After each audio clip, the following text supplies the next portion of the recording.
আসসালামু আলাইকুম রহমতুল্লাহ। কুল্লু নাফসিন জায়গাতুল মউত। আমরা আজকে 3টি কবর খুঁজতেছি, তার মধ্যে এটি একটি বাদেশা মাটি হবে।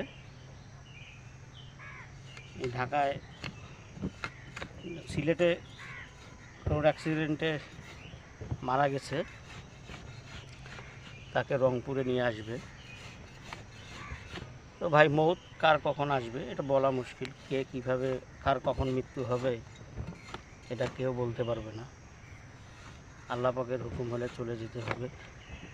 তা আমরা এই জিনিসটা বুঝি না যে আজকে এই ভাইয়ের কবর খুঁজতেছি, কালকে আমারও কবর খুঁজতে হইতে পারে।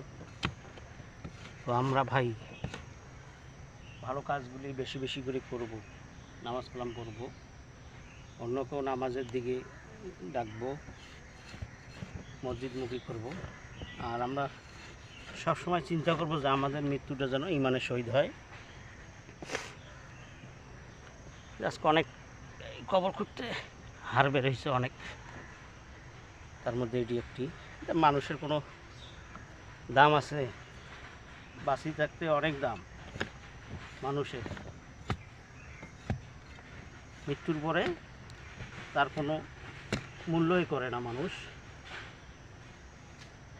তা আমরা চিন্তা করব যে ইমানের সহিত যদি আল্লাহ পাক আমাদেরকে নিয়ে আয়, তো আমরা নামাজ কালাম পড়ব,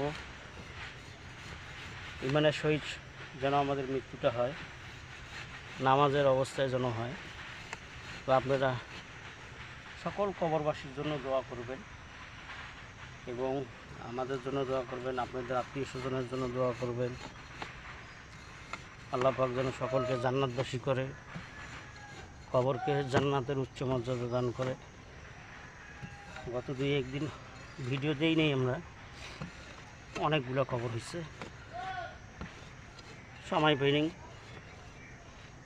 গতকালকেও 4 জনের মাটি হয়েছে, একটি মনে হয় ভিডিও দিছি। আপনারা ভিডিওগুলো পুরো দেখবেন এবং বেশি করে শেয়ার করবেন, সকল মানুষ যেন দেখতে পারে। আল্লাহ পাকের কথা সবসময় স্মরণ করবে, তারপর কবরের কথা স্মরণ করবে। আমাদেরও একদিন যাইতে হবে। তো আমরা চিরস্থায়ীভাবে থাকতে আসি নেই, আমাদেরকেও যাইতে হবে। এই পথের যাত্রী আমরাও। তো আল্লাহ পাক যেন সকলকে ভালো রাখে।